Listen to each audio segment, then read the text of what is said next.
ఏమాత్రం ఊహించని రీతిలో ఒక్కసారిగా కేరళ రాష్ట్రం వయనాడ్ జిల్లా పల్లెల మీదకు దూకిన వరద ఎన్నో ఇళ్లను ఎంతో మంది జనాల్ని తనతోటి లాక్కెళ్లిపోయింది. అటొక్కసారిగా విరిగిపడిన కొండ చర్యలు వందలాది ఇళ్లను నేలమట్టం చేసేశాయి. ఉరకలేస్తూ ముందుకొచ్చిన వరద వేసిన మృత్యుపాసంలో ఎంతో మంది విగతజీవులైపోయారు. మొప్పాడిలో నివసించే నీతు అనే మహిళ మృత్యువును కళ్ళారా చూసింది. కానరాని లోకాలకు ఏగిపోయింది.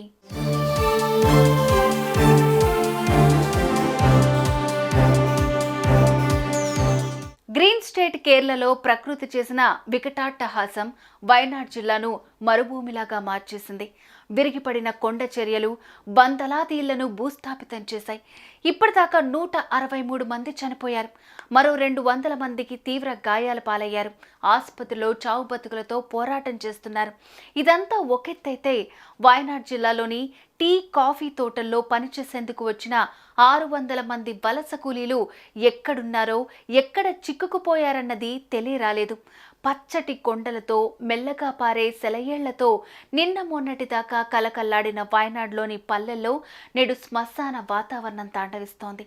ఈ మహా విలయంలో బయటపడుతున్న ఒక్కో విషాద గాథ గుండెల్ని పిండేస్తోంది.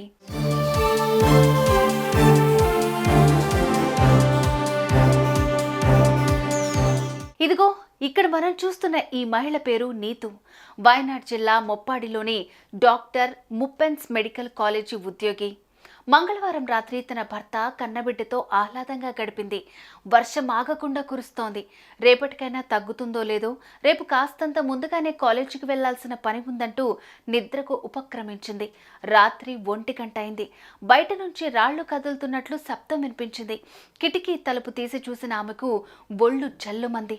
తన ఇంటికి సమీపంలోని కొంత దూరంలో ఆమెకు మెల్లగా కదులుతున్న నీటి ప్రవాహం కనిపించింది. వరద తమ ఇంటి మీదకొచ్చే ప్రమాదాన్ని పసిగట్టింది. వెంటనే భర్త జోసెఫ్ని, బిడ్డని అప్రమత్తం చేసింది. ఆ తర్వాత మెడికల్ కాలేజీలో ఉన్న నైట్ డ్యూటీ స్టాఫ్కు ఫోన్ చేసి పరిస్థితిని వివరించింది. అలా మాట్లాడుతున్న సమయంలోనే ఆమె ఇంటిని నీరు చుట్టుముట్టడం గమనించింది. తమ కుటుంబం ప్రమాదంలోకి వెళ్లిపోయిందని, రక్షించాలని వారిని వేడుకుంది. ఆ తర్వాత ఫోన్ కట్ అయింది.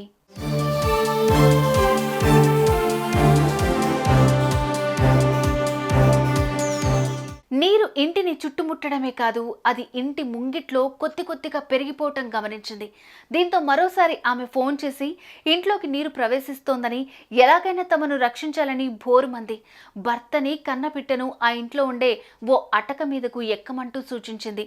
ఎవరైనా వచ్చి తమను రక్షించి తీసుకెళ్తారని ఎదురు చూడసాగింది.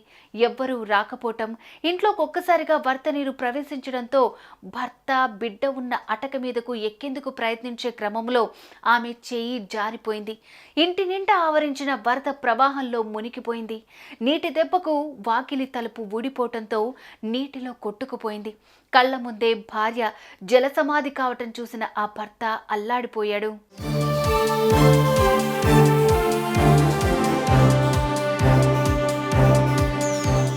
ఎన్డీఆర్ఎఫ్ బృందం సహాయంతో ఓ 2 కాలేజ్ సిబ్బంది అతి కష్టం మీద అక్కడకు చేరుకున్నారు. వారు వచ్చేలోపే జరగరాని ఘోరం జరిగిపోయింది. అలా ఆమె చేసిన ఫోన్ కాల్ భర్తకు, బిడ్డకు ప్రాణభిక్ష పెట్టింది. ఆమె మాత్రం ప్రకృతిలో కలిసిపోయింది. ఒక్క నీతు మాత్రమే కాదు, వయనాడ్ జిల్లాలోని మొప్పడి, మండక్కై, చూరాల్మల, అట్టామల, నూల్ పాజా గ్రామాల్లో ఇలాంటి హృదయ విదారకమైన సంఘటనలు ఎన్నో చోటు చేసుకున్నాయి. సుమారు 6 ఏళ్ల క్రితం కేరళను అతలాకుతలం చేసిన వరద బీభత్సాన్ని మరోసారి గుర్తుకు తెచ్చాయి.